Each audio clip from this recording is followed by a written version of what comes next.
ng sweep to end today? O makakabawi ba ang mga Orcas? Let's enter game number 2. Ngayon ay hawak muli ni Yoshinu yung nagpakitang gilas na show niya nung game number 1. At exciting to see kung ano nga ba ang ihahatid ng Akai Carl TZ versus dito sa isa sa mga comfortable heroes ni Ryzen, which is the Lancelos na ginamit nga rin niya nung game number 1. Siguro, hindi ko alam kung naririnig ng ating mga audience, ng audience sa ating mga viewers dyan sa bahay kung gaano kalakas ang energy ng mga Orcas. Talagang sumusuporta sila ngayon sa kanilang kupunan. At si Yoshinu, mukhang mauhuli lamang ng bahagya dito. There's a 2v3, mukuha ata ni Carl TZ. And sa ngayon, mukhang nauuna ng konti ang Echo in terms of rotations as we head on to a short pause. Burrito, sa mga nakikita mo ngayon, no, sa tingin mo ba magkakaroon tayo ng malaking laban agad in our first turtle fight? Feeling ko pwedeng tipirin muna ng Onyx yung kakayahan nila dito sa first part ng game.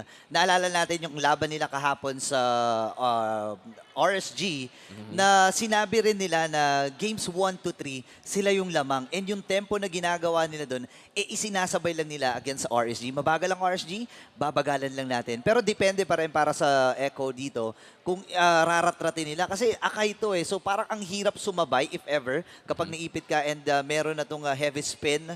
Diba? Kailangan lang gawin talaga ng RSG dito, ng RSG ng Echo, hanapin itong si Ryzen at i-poke na mapababa yung buhay para bumaba yung kumpiyansa niya to contest the turtle. And sa screen natin ngayon, makita natin si Daddy JP na recently lamang ay nakapag-score ng kanyang MDL MVP title. At ngayon naglalaro na naman muli sa MPL kasabayan ng ating mga M4 World Champs na Echo. Ito talaga yung parang sabihin nating napakagandang story ang tignan sa loob ng esports dito ng MLBB kung saan hindi naman parating pataas. May pa-zigzag-zigzag pero at the end of the day, yung sipag at tiyaga talaga ang makikita natin kapag tinitignan si JP.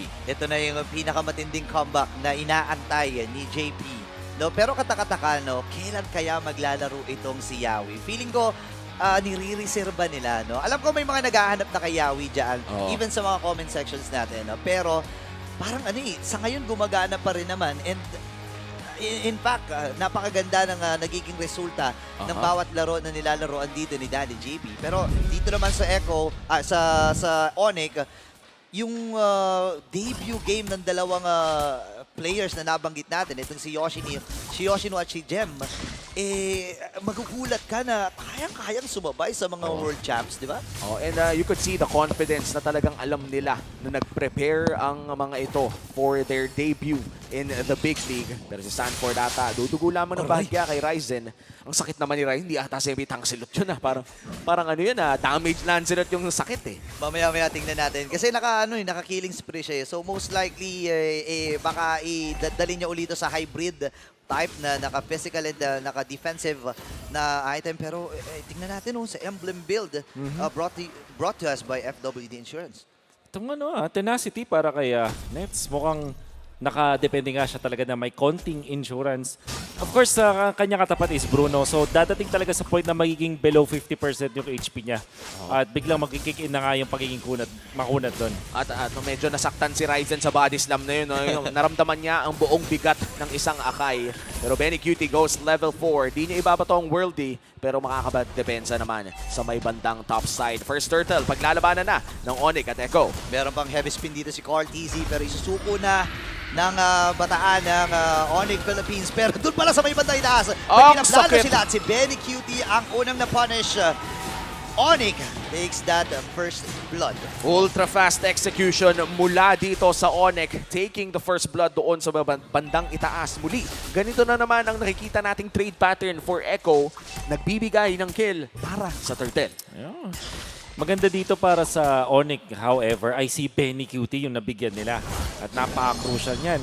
Nakita natin na yung decision ng Onyx ay kung ibigay na lang yung turtle dahil alam nila na bilang isang Akai at kanilang hero kasi ay isang Lancelot, madaling makuha ng isang Akai yung control dun sa may turtle kasi uulti lang naman siya tapos kukuha siya ng retreat. No matter what happens, meron siyang malaking advantage kasi sabihin na natin kayang i-dodge ni Ryzen yung isang proc maybe ng heavy spin pero hindi lahat. At si Nets, no, medyo actually hindi medyo, kanina pa pinagtitripan ni JP. Bantay sarado kay Benny Cutie. At talaga namang mararamdaman mo ang sakit ng isang Novaria. Kailangan makapag-sustain dito ni Nets. AKA, taste pogi muna tayo. Yeah.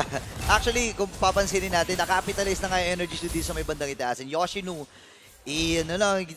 nagsisilbing body bag para lang ma-hold yung mga minions. Pero dito sa may bandang gilid, Super Prince, hinahabol ni Cortez, doon yung body slam. Natatakan siya din siya ng Taichi, pero may ipit din na gagawin. Sanji dito, with that ultimate, at si Nets ang napuruhan doon, pero wala namang mamamatay. Kamunti ka na si Nets doon, Wolf talaga. Kung saan siya tumapak, doon nila paglahat. Yeah, pero ang magiging effect nito is baka matinayan siya ng mga minions sa may top. In fact, ganun nga yung mangyayari. Isang gold cart ang kailangang kunin dito ng Onyx kasi push na line dun sa may top lane. Ang nawala dun is konting farm dun kay Nets. Mga ganito maliliit na bagay at 4 minutes, sobrang critical nun. No, at ngayon lalabas na ang pangalawang pagong ng larong ito. May maliit na kalamangan ng mga Orca, around 400 gold lamang, pero mukhang ibibigay na naman ng Onyx ang Turtle. And this is very interesting because this time around parang hindi sila makahanap ng trade para sa Turtle na to. Yeah, pero ang maganda naman ginagawa dito, no, hindi rin sumusuko itong si Gem. Binibilisan niya yung pag-cut niya ng mga minions dun sa lane niya para makasama kagad at makatulong kung saan man pinoforce dito ng Echo yung mga nagiging teamfight. Kasi kailangan na kailangan siya rito eh. Okay. Ang kailangan gawin ng Onyx is take advantage yung kanilang back row game na pwedeng gawin. At nakikita naman natin yun with Gem already starting sa pagkat ng mga minion wave. And but then again, Echo, ang kanilang malaking advantage yung kanilang team fight. Imagine, nakita naman natin, Eve, tsaka yung ultimate TZ. And then of course the Novaria with the ultimate din para makita lahat ng mga members ng Onyx, napakalaking bagay. At yung Eve plus, alam naman natin, Eve plus Novaria, napakalagit. Hindi lang malagkit, masakit din. Kumbaga parang nadulas ka na nga, nadapa ka pa paulit-ulit. And grabe ang ginagawa ng Echo ngayon with the control that they have. But still, hindi pa naman lumalaki ang kanilang gold lead. Benny Cutie, swap lane na ang call. Mukhang hahanapin nila ang Torre doon sa may bandang ibaba. Item check muna, hatid ng FWD Life Insurance. Meron ba tayong mapapansin nakakaiba dito, Wolf? Dominance Ice na pinrioritize si Sanford maybe. Kasi parang kailangan din nila ng konting magic defense, I would say. Kasi kailangan may pumronta. Pero syempre, kailangan naman eventually Dominance Ice na yun. The fact na inunan to ni Sanford makes me think na parang bakit ganun yung kanyang naging decision making dito sa game na to.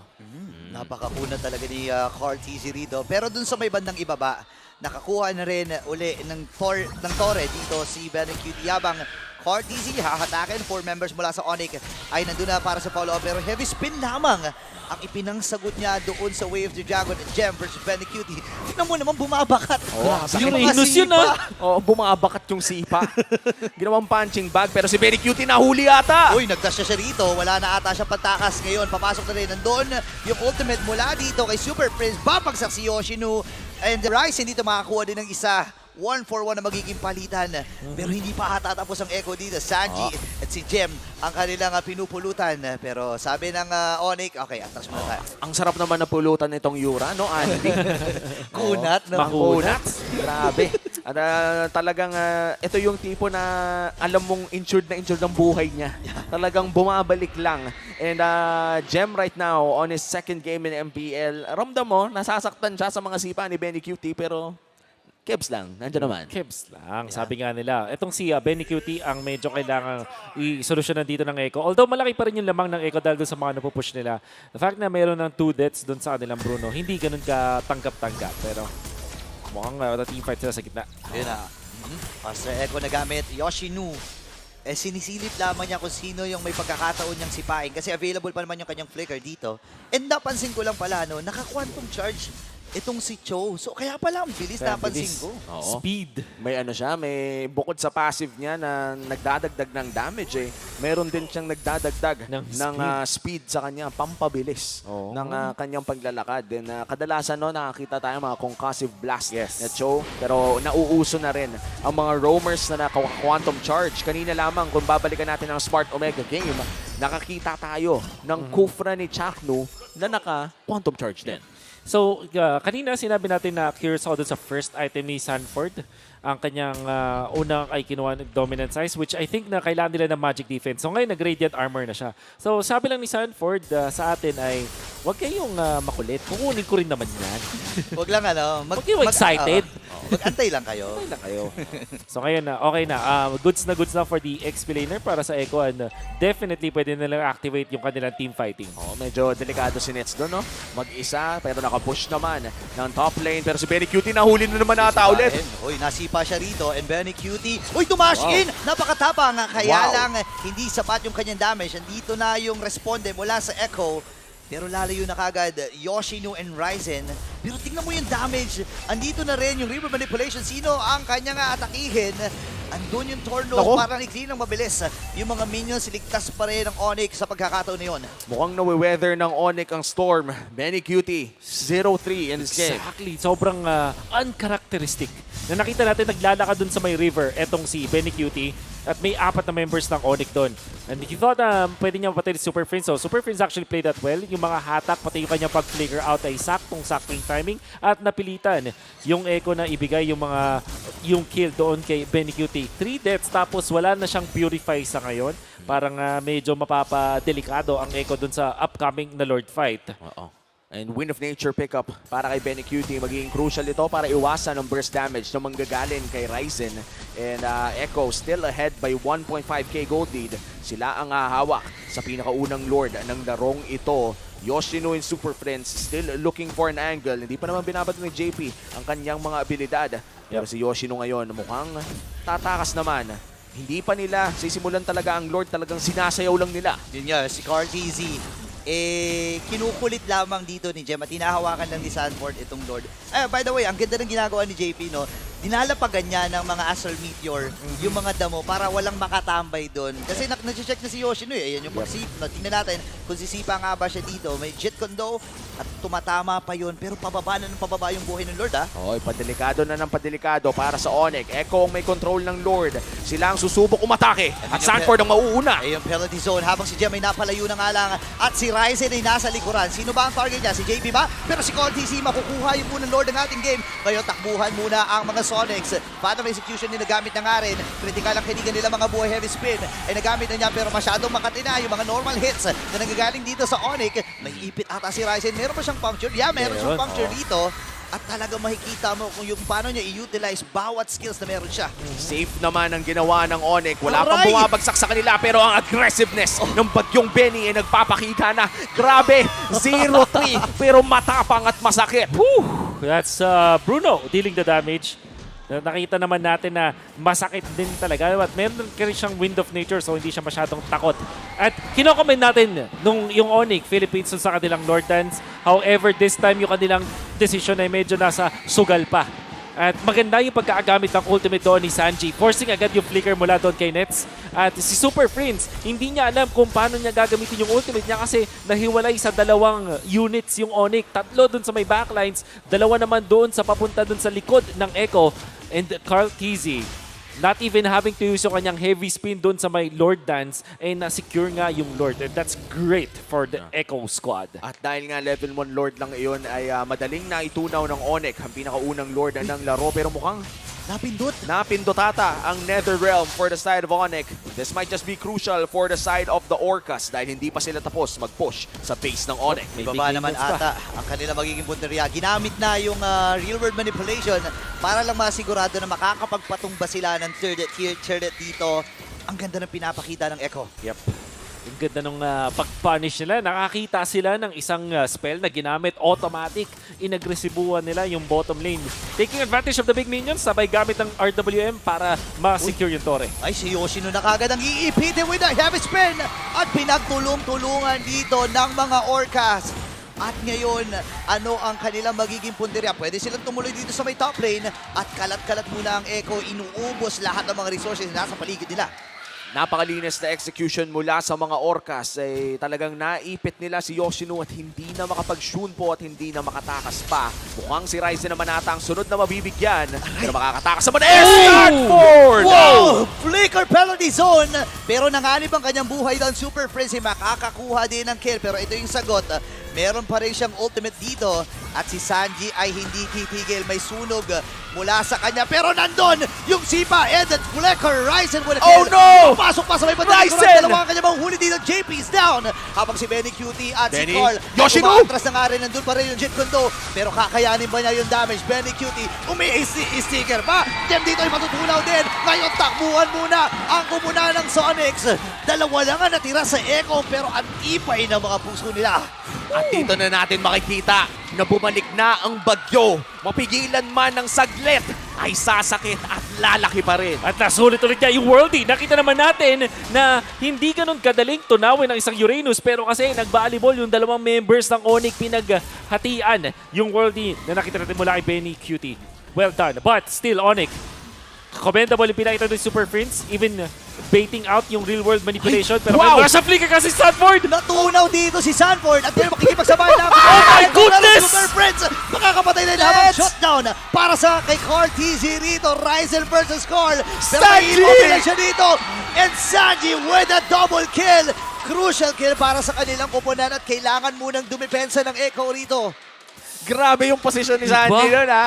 One of the best real-world manipulations na nakita ko ngayong araw na to. At sobrang bilis niya na takedown. Hindi na siya hindi na siya nagpa-slow. Talagang tap na lang. Oo, Diba niya- pwede mong i-swipe Slide, kasi? slide. Yung slide. O yun nga daw yung yung combo, slide, tas tap. Oo. Pero alam ni Sanji na damage ang kailangan niya. Yep, and Mas masakit yung tap. Malaking bagay din kasi talaga nung kapag nakapitan ka nung ultimate din JP. Uy, pero hindi nila isinusuko ang laban na ito. Retribution ni ginamit. Andito na yung pag-ipit si Super Prince versus 3 JP dito. Sinasakto lamang talaga niya. And TV Party kasama pa ang mga stickers. Ang mga Echo ngayon ay unti-unti nang sumusugod. Pero speaking pagsugod, Ryzen dito ay nagpaparamdam din. Red 3 ay ginamit na niya para lang ma-secure yung purple buff. Grabe yung nagiging laban na to. Close game. 4K gold lead para sa Echo at mukhang susubukan pa nilang palakihin ang kanilang gold lead. Item check mula sa FWD Life Insurance. Lock build na pala ang mga gold laners natin dito. Pumasok na ang kanilang mga late game insurance. Makikita natin na para dun sa may Onyx, ang kanilang nagiging stalwart. Wow. Kanilang defender is Super Prince. Pero every time na matatalunan dun si Super Prince, dun sila nangyayari. Dalawa. Still, siya yung commendable dito. Dalawang sipa lang si Jem. Ayun, isa, dalawa, tatlo, apat. Oh, aray, sabay, lima! sabay! Di ka pamamatay! 5 lang ang ibinibilang dito ni Benny Cutie pero parang uunahin na nila si Ryzen. Makakatakas din. Andun yung altar habang si Sanford dito. Sakto sa tatlo. May pagsipa rin na gagawin. At Next is gone. unti-unti bumabagsak ang Onyx rito. Itutuloy nga ba nila may pag-dash in habang si JP ay babagsak Ryzen! din. At ngayon si Sanji naman down to 30 Ryzen! Look at the damage. Oh my 30 goodness! suko. Poprotektahan niya dito si Sanji at magiging matagumpay ang kanilang pagdepensa. Pero hindi pa tatapos. Wow, si Carl TC ngayon ang tinatarget ni Ryzen pero it's a 3v3 in the top lane at si Benny Cutie ang bumabawas sa tatlo. Napasakit at ang Worldy 2-man ulti mula kay Stanford. Si Jem ay babagsak. Marami ang pulutong ng mga minions dito at ang Game 2 Wow! ay mapupunta sa mga Orcas. That winning moment is brought to you by our official sponsor, FWD Life Insurance. Ang ganda ng ginawa ng Echo in game number 2 kung saan kahit medyo na behind si Benny Cutie ay binigyan pa rin nila ng espasyo at tsansa na makabawi muli. Sobrang commendable mula doon kay Sanji in the last two clashes na nakita.